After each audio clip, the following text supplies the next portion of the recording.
Hi everyone, ഞാൻ Hina Fathima, doctor K M Cherian institute of medical science ചെങ്ങന്നൂരിലെ junior എംബ്രിയോളജിസ്റ്റാണ്. നമ്മൾ ഇന്നിവിടെ റിക്കറൻറ്റ് ഇംപ്ലാന്റേഷൻ ഫെയിലിയർ എന്ന ടോപ്പിക്കിനെ പറ്റിയാണ് ഡിസ്കസ് ചെയ്യുന്നത്. നമ്മുടെ കൂടെ റിപ്രൊഡക്റ്റീവ് മെഡിസിൻ കൺസൾട്ടൻ്റായ സിസ്ഡ കല്ലുപറമ്പനാണ് കൂടെയുള്ളത്. നമുക്ക് ഈ ടോപ്പിക്കിനെ പറ്റി കൂടുതൽ സംസാരിക്കാം. മാം, എന്താണ് റിക്കറൻറ്റ് ഇംപ്ലാന്റേഷൻ ഫെയിലിയർ?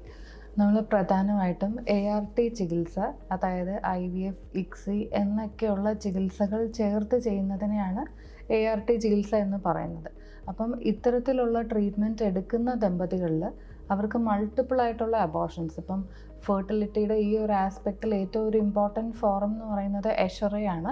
എഷറയുടെ ഡെഫിനിഷൻ അനുസരിച്ച്, ഈ ഒരു യൂറോപ്യൻ സൊസൈറ്റിയുടെ ഡെഫിനിഷൻ അനുസരിച്ച് 3 തവണയോ അതിലധികമായോ ഏറ്റവും നല്ല ക്വാളിറ്റി ഓഫ് എംബ്രിയോസ് യൂട്രസിനുള്ളിലോട്ട് നിക്ഷേപിച്ചിട്ടും അത് പിടിക്കാതെ വരുന്നതിനെയാണ് റിക്കറൻറ്റ് ഇംപ്ലാന്റേഷൻ ഫെയിലിയർ എന്ന് പറയുന്നത്. എന്താണ് ഇംപ്ലാന്റേഷൻ? ഇംപ്ലാന്റേഷൻ നമ്മൾ ഏറ്റവും റോ ആയിട്ട് പറയുകയാണെങ്കിൽ ഇറ്റ് വുഡ് ബി ലൈക്ക് ആ ഒരു ഇടുന്ന എംബ്രിയോ യൂട്രസുമായി ചേരണം, അതായത് പ്രഗ്നൻസി യൂട്രസിനുള്ളിലേക്ക് പിടിക്കണം. അപ്പോൾ ഈ എംബ്രിയോയും യൂട്രസിൻ്റെ ഉൾഭിത്തിയും തമ്മിലുള്ള ഒരു ഇൻട്രാക്ഷൻ, അതുപോലെ തന്നെ അതിനു ചുറ്റുമുള്ള ഒരു മൈക്രോ എൻവയോൺമെൻറ്റിൻ്റെ സപ്പോർട്ട്, ഇതും വളരെ ഇമ്പോർട്ടൻ്റ് ആണ് ഇംപ്ലാന്റേഷൻ പ്രഗ്നൻസി പിടിക്കാൻ ആയിട്ട് സഹായിക്കുന്നതിൽ. അപ്പോൾ ഈ അഡ്വാൻസ്ഡ് മെറ്റേണൽ ഏജിലെ പേഷ്യൻസിനൊക്കെ ഇതെങ്ങനെയാണ് എഫക്റ്റ് ചെയ്യാം? മെയിലായാലും ഫീമെയിൽ ആയാലും? ഒരു കപ്പിൾ ഏജിൽ ഏറ്റവും ഇമ്പോർട്ടൻ്റ് എന്ന് പറയുന്നത് ഫീമെയിലിൻ്റെ ഏജ് തന്നെയാണ്. അതിൽ തന്നെ ഒരു 35 വയസ്സിന് ശേഷം ഒരു സ്ത്രീ ഗർഭിണി ആവുന്നത്, അമ്മയാവുന്നതിനെയാണ് നമ്മൾ അഡ്വാൻസ് മെറ്റേണൽ ഏജ് എന്നുള്ളൊരു റിസ്ക് ഫാക്ടറായി കണക്കാക്കുന്നത്. ഏജ് കൂടുന്നതനുസരിച്ച് സ്ത്രീക്ക് ലഭ്യമായിട്ടുള്ള അണ്ടങ്ങളുടെ ക്വാളിറ്റിക്ക് മോശം വന്നേക്കാം. അതുപോലെ തന്നെ എഗിൻ്റെ നമ്പേഴ്സിലും ഡിപ്ലേഷൻ ഉണ്ടാകും. അപ്പം ഇത്തരത്തിൽ ഉള്ള അണ്ടങ്ങളിൽ ക്രോമസോമലായിട്ടുള്ള പ്രശ്നങ്ങൾ വരാനുള്ള ചാൻസസ് കൂടുതലാണ്. സ്പേംസിൻ്റെ കാര്യത്തിൽ, അതായത് മെയിൽ ഫാക്ടറിൻ്റെ ആസ്പെക്റ്റിൽ പുരുഷന്മാരിൽ കൂടുതൽ ഒരു പൂളിൽ നിന്നാണ് ഈ സ്പേംസിന് നമുക്ക് കിട്ടുന്നത്. അതായത് സ്പേം സെലക്ഷൻ പോസിബിളാണ് ഏജ് റിലേറ്റഡ്. ഒരു 42 to 45 ബിയോണ്ട് മെയിലിൻ്റെ ആ ഒരു ബയോളജിക്കൽ ഏജിലും സ്പേമിനുള്ള വ്യത്യാസങ്ങൾ ഉണ്ടാക്കുന്നുണ്ട്. പക്ഷേ എപ്പോഴും ബാക്ക്ഗ്രൗണ്ടിലുള്ള ആ ഒരു സെലക്ഷൻ പോസിബിൾ ആയിട്ടുള്ളത് കൊണ്ട് തന്നെ ആ ഒരു കപ്പിളിൽ ഏറ്റവും ഡിറ്റർമിനൻറ്റ് എന്ന് പറയുന്നത് ഫീമെയിലിൻ്റെ ഏജ് എന്നുള്ളൊരു ആസ്പെക്റ്റ് തന്നെയായിരിക്കും. അപ്പോൾ ഈ ഒബിസിറ്റി, ഹൈറ്റ്, അതുപോലെ സ്മോക്കിംഗ്, ആൽക്കഹോൾ, ഇതെല്ലാം ഇതിനെ എഫക്റ്റ് ചെയ്യുമോ ഈ റിക്കറൻറ്റ് ഇംപ്ലാന്റേഷൻ? ഇതിനൊക്കെയുള്ള ഒരു മോശം ഫാക്ടേഴ്സായിട്ട് കണക്കാക്കപ്പെടുന്നതാണ് ഈ ഒബിസിറ്റി, വണ്ണക്കൂടുതൽ, അതുപോലെ തന്നെ സ്മോക്കിംഗ്, ആൽക്കഹോളിസം, സ്ട്രെസ്സസ്. ഇതൊക്കെയും ഒരു മോശം ലൈഫ് സ്റ്റൈൽ പാറ്റേണിലോട്ടാണ് ആ ഒരു കപ്പിളിനെ കൊണ്ടെത്തിക്കുന്നത്. അത് ഹോർമോണലി ഉണ്ടാക്കുന്ന വ്യത്യാസങ്ങൾ, അതുപോലെ തന്നെ ഈ യൂട്രസിലേക്ക് സപ്പോർട്ട് ചെയ്യേണ്ട ആ ഒരു മൈക്രോ എൻവയോൺമെൻറ്റിൽ വരുത്തുന്ന വ്യത്യാസങ്ങൾ, ഇതൊക്കെ ആ പ്രഗ്നൻസി പിടിക്കാനുള്ള സാഹചര്യങ്ങളെയാണ് എഫക്റ്റ് ചെയ്യുന്നത്. ഓക്കെ മാം, അപ്പോൾ നമ്മളിപ്പോൾ ഒരു ട്രീറ്റ്മെൻറ്റ് സ്റ്റാർട്ട് ചെയ്യുമ്പോൾ സെമൻ അനാലിസിസ് എന്ന പോലത്തെ ടെസ്റ്റുകളെല്ലാം ചെയ്യുമ്പോൾ തന്നെ നമുക്കെല്ലാം മനസ്സിലാവില്ലേ, ലൈക്ക് ഒരു ഗമേറ്റിൻ്റെ ക്വാളിറ്റി? നമ്മൾ ആ ഒരു കപ്പിളിൻ്റെ ആസ്പെക്റ്റിൽ ഫീമെയിലിനെ മാത്രം ഇവാലുവേറ്റ് ചെയ്യും.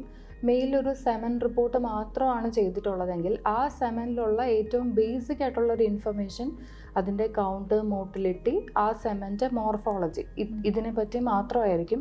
പക്ഷെ ഒരു DNA തരത്തിൽ എത്രത്തോളം ഡാമേജ് വന്നിട്ടുണ്ട് എന്നുള്ളത് നമുക്ക് ആ ഒരു മെയിൽ ആസ്പെക്റ്റിൽ നിന്ന് ഏറെക്കുറെ അറിയാൻ സഹായിക്കുന്ന ഒരു ടെസ്റ്റാണ് DNA ഫ്രാഗ്മെൻറ്റേഷൻ എന്നുള്ള ടെസ്റ്റ്. അപ്പം ഇത്തരത്തിൽ എപ്പോഴും നമ്മളൊരു ഫീമെയിലിനെ മാത്രമാണ് ഇവാലുവേറ്റ് ചെയ്തിട്ടുള്ളതെങ്കിൽ മെയിലിൻ്റെ ആസ്പെക്റ്റിൽ ഈ ഒരു DNA ഫ്രാഗ്മെൻറ്റേഷൻ എന്നുള്ളൊരു പരിശോധന കൂടി ചെയ്യുന്നത് അതിനെപ്പറ്റി കൂടുതൽ അറിവുണ്ടാക്കും. ഓക്കെ, അപ്പോൾ ഈ സ്ട്രെസ് ലെവൽ അതെല്ലാം ഇതിന് എഫക്റ്റ് ചെയ്യുമോ? അപ്പം IVF കപ്പിൾസ് അല്ലെങ്കിൽ ഒരു ART ട്രീറ്റ്മെൻറ്റിലോട്ട് പോകുന്ന കപ്പിൾസിന് സാധാരണ ഒരു ഫെർട്ടിലിറ്റി ട്രീറ്റ്മെൻറ്റ് എടുക്കുന്ന കപ്പിൾസിനേക്കാൾ അവരുടെ ഒരു സ്ട്രെസ് ലെവൽസ് എപ്പോഴും കൂടുതലായിരിക്കും. അപ്പോൾ ഇവർക്ക് പ്രൊസീജിയറിന് മുന്നേയുള്ള പ്രീ പ്രൊസീജിയർ കൗൺസിലിംഗ്, അതുപോലെ തന്നെ റിസൾട്ട് നെഗറ്റീവായി സംഭവിക്കുകയാണെങ്കിൽ അത് ഉൾക്കൊള്ളാനുള്ള ആ ഒരു മാനസിക സ്ട്രെസ് എപ്പോഴും കൂടുതൽ നിൽക്കുന്ന ആൾക്കാരിൽ ഇതിന് ശേഷവും അവർക്കൊരു കൗൺസിലിംഗ് കൊടുക്കുന്നത് വളരെയധികം നല്ലതായിരിക്കും. ബിക്കോസ് ആ ഒരു stress levels, cortisol levels managed ആകുന്ന വഴി അവരുടെ നോർമൽ ആയിട്ട് ഫങ്ഷൻ ചെയ്യേണ്ട ഹോർമോൺസും കൂടി ഒരു നോർമൽ അളവിലോട്ട് എത്തുകയാണ് ചെയ്യുന്നത്. Okay ma'am, other than this factors ഇമ്മ്യൂണോളജിക്കലായിട്ട് എന്തെങ്കിലും ഫാക്ടേഴ്സ് ഇതിനെ എഫക്റ്റ് ചെയ്യുന്നുണ്ടോ? ഇതിൻ്റെയൊക്കെ ഒരു ടിപ്പ് ഓഫ് ദ ഐസ്ബർഗ് പോലെ നമ്മൾ ഇതിൻ്റെയൊക്കെ ഏറ്റവും കാണുന്ന ഫാക്ടേഴ്സിനെ മാത്രമാണ് ഇവാലുവേറ്റ് ചെയ്യുന്നു പോകുന്നത്. അതിലല്ലാതെ വന്നേക്കാവുന്ന ഒന്നാണ് ഇമ്മ്യൂണോളജിക്കൽ ഫാക്ടേഴ്സ്. നമ്മുടെ രോഗപ്രതിരോധ ശേഷി പോലെ നമ്മുടെ ബോഡീനെ പ്രൊട്ടക്റ്റ് ചെയ്യുന്ന ഒരു സംഗതിയാണ് ഇമ്മ്യൂണോളജി എന്നുള്ളത്. അപ്പോൾ അതിൽ തന്നെ പ്രഗ്നൻസിക്ക് പ്രശ്നമായേക്കാവുന്നത് ഇത്തരത്തിൽ ഈ helper 1 kind of T cells എന്നൊക്കെ പറയും. ഇതിൻ്റെയൊക്കെ അളവ് താരതമ്യേന മറ്റ് പോപ്പുലേഷനേക്കാൾ ഇത്തരത്തിൽ റിക്കറൻറ്റ് ഇംപ്ലാന്റേഷൻ ഫെയിലിയർ വന്നിട്ടുള്ള സ്ത്രീകളിൽ കൂടുതലായിരിക്കും. നാച്ചുറൽ കില്ലർ സെൽസ് ഇതിൻ്റെ അളവ് കൂടുതലായിരിക്കും. അതുപോലെ തന്നെ കെമിക്കൽ പദാർത്ഥങ്ങൾ, സൈറ്റോകൈൻസ്, TNF ഫാക്ടേഴ്സ് എന്നൊക്കെ പറയും. ഇതൊക്കെയും ഇത്തരത്തിലുള്ള ഒരു പോപ്പുലേഷൻ സ്ത്രീകളിൽ കൂടുതലായി കാണപ്പെടുന്നു. അതുപോലെ ഓട്ടോ ആൻറ്റിബോഡി ചെക്ക്, അവരുടെ ബോഡിയിലുള്ള ആൻറ്റിബോഡീസ് തന്നെ ആ പ്രഗ്നൻസിക്കെതിരെയും പ്ലാസൻ്റയുടെ ഡെവലപ്മെൻറ്റിനെതിരെയും ആക്ട് ചെയ്യുന്നു എന്നൊക്കെയുള്ളതും ആ പ്രഗ്നൻസിനെ നല്ല രീതിയിൽ മുന്നോട്ട് കൊണ്ടുപോകാതെ ഇരിക്കാനുള്ള കാരണങ്ങളായിരിക്കും. ഈവൻ എൻഡോമെട്രിയം ആയാലും ഓക്കെ ആവണം അല്ലേ? നമ്മളിപ്പോൾ ഒരു എംബ്രിയോ ട്രാൻസ്ഫർ പ്ലാൻ ചെയ്യുന്ന സമയത്ത് ആ ഒരു എൻഡോമെട്രിയം, യൂട്രസിൻ്റെ ഉൾഭിത്തിയുടെ കട്ടി, അതിൻ്റെ തിക്നെസ്, അതിൻ്റെ പാറ്റേൺ, അതിലോട്ടുള്ള വാസ്കുലാരിറ്റി, ഇതൊക്കെ കൺവിൻസ്ഡ് ആവുന്ന ഒരു സാഹചര്യത്തിലാണ് നമ്മൾ ആ ഒരു സൈക്കിളിൽ ഇത്തരത്തിൽ ഭ്രൂണം തിരിച്ച് വെക്കാം എന്നുള്ളൊരു ഡിസിഷൻ എടുക്കുന്നത്. ആ ഒരു പോയിന്റിലാണ് പ്രകടമായിട്ടുള്ള വ്യത്യാസങ്ങൾ ആ ഒരു യൂട്രസിൻ്റെ ഉൾഭിത്തിനെ എഫക്റ്റ് ചെയ്യുന്ന തരത്തിൽ കട്ടിയായിട്ട് കാണുക, പോളിപ്പ് എന്ന് പറയും. അതുപോലെ തന്നെ ആ യൂട്രസിൻ്റെ ഉൾഭിത്തിക്ക് ഡിസ്റ്റോർഷൻ ഉണ്ടാക്കുന്ന രീതിയിൽ ഫൈബ്രോയിഡോ അങ്ങനത്തെ വ്യത്യാസങ്ങൾ, ക്യാവിറ്റിക്ക് കാര്യമായ വ്യത്യാസങ്ങൾ ഒക്കെയുള്ള ആൾക്കാരിലും ഇത്തരത്തിൽ ഏറ്റവും നല്ല ഭ്രൂണം വെച്ചാൽ തന്നെയും അത് പിടിക്കാൻ പ്രയാസം കാണിച്ചേക്കും. അപ്പോൾ കൂടുതൽ ഇപ്പോൾ ലൈക്ക് ഒരു എംബ്രിയോ ആയി, അപ്പോൾ അതിനുശേഷം ഈ റിക്കറൻറ്റ് ഇംപ്ലാന്റേഷൻ ഫെയിലിയർ ഉണ്ടാവാനുള്ള ചാൻസസിനെ പറ്റി എങ്ങനെയായിരിക്കും അതൊരു കണക്ട് ചെയ്യുകയാണെങ്കിൽ? നമ്മളൊരു ട്രീറ്റ്മെൻറ്റ് ചെയ്യുന്ന സമയത്ത് തന്നെ നമുക്ക് കിട്ടിയിട്ടുള്ള എല്ലാ ഭ്രൂണങ്ങളെ പറ്റിയും നമുക്കൊരു പഠനമുണ്ട്. അതിൻ്റെ ഗ്രേഡിങ് അനുസരിച്ചും സെൽ ഡിവിഷൻ അനുസരിച്ചും അതിൽ വന്നേക്കാവുന്ന അപാകതകൾ, ഫ്രാഗ്മെൻറ്റേഷനും ഒക്കെ വെച്ചിട്ട് നമ്മൾ എത്രത്തോളം നല്ല എംബ്രിയോ ആണ് എന്ന് ഗ്രേഡ് ചെയ്യുകയും അതിൽ ഏറ്റവും ബെസ്റ്റ് എംബ്രിയോയ്ക്കായിരിക്കും നമ്മൾ ആദ്യം ഒരു ട്രാൻസ്ഫറിനുള്ള സാഹചര്യത്തിൽ ചൂസ് ചെയ്യുന്നത്. ഏറ്റവും നല്ല എംബ്രിയോനെ ആയിരിക്കും. ഇതിൽ നിന്ന് എപ്പാർട്ട് ഇത്തരത്തിൽ റിക്കറൻറ്റ് ഇംപ്ലാന്റേഷൻ ഫെയിലിയേഴ്സിൽ വന്ന് തുടർച്ചയായി ലാൻഡ് ചെയ്യുന്ന ഒരു കപ്പിളിന് ഉപയോഗിക്കാവുന്ന ഒരു ബയോപ്സി ടെസ്റ്റാണ് PGT, pre implantation genetic testing എന്നുള്ളത്. നമുക്ക് കിട്ടിയിട്ടുള്ള എംബ്രിയോസിൽ അതൊരു എംബ്രിയോയുടെ അപാകത കൊണ്ടാണോ എന്നറിയാൻ വേണ്ടി നമ്മൾ ചെയ്യുന്ന ഒരു ബയോപ്സി ടെസ്റ്റാണ് പ്രീ ഇംപ്ലാന്റേഷൻ ജനറ്റിക് ടെസ്റ്റ്. അതായത് ജനറ്റിക് ആയിട്ടുള്ള മറ്റ് ഫാക്ടേഴ്സ് കൊണ്ടാണോ, അതൊരു ജനറ്റിക്കലി നോർമൽ അല്ലാത്തൊരു എംബ്രിയോ ആയതുകൊണ്ടാണോ തുടർച്ചയായ ഇത്തരത്തിലുള്ള പ്രശ്നങ്ങളിൽ എത്തുന്നത്.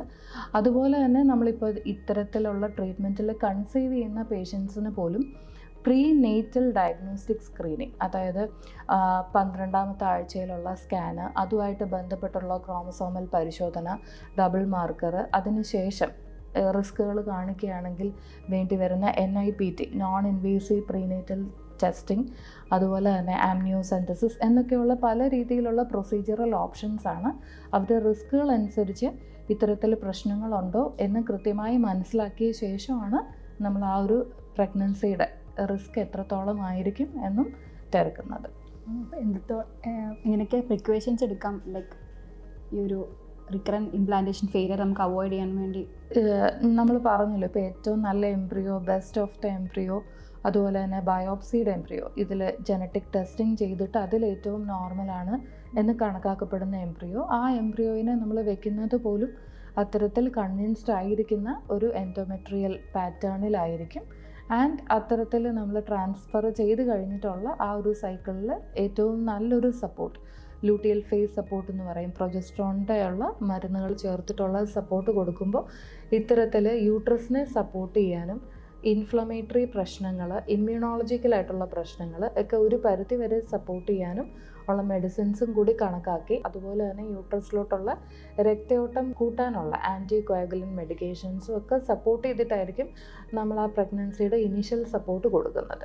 അപ്പോൾ ഇതൊക്കെ കൃത്യമായി തന്നെ ചെയ്യുക. പിന്നെ അതിന് വേണ്ടി എടുക്കുന്ന ഒരു ഫോളോ അപ്പ്, ആ പ്രഗ്നൻസി പിടിച്ചിട്ടില്ല എങ്കിൽ അതെന്തുകൊണ്ടാണ് എന്ന് തിരിച്ചവലോകനം നടത്തുന്നതും ഒക്കെ ഇത്തരത്തിലുള്ള പ്രശ്നങ്ങൾ ഭാവിയിലേക്കും റിക്കർ ചെയ്യാതിരിക്കാൻ നമ്മളെ ഒരുപാട് സഹായിക്കും.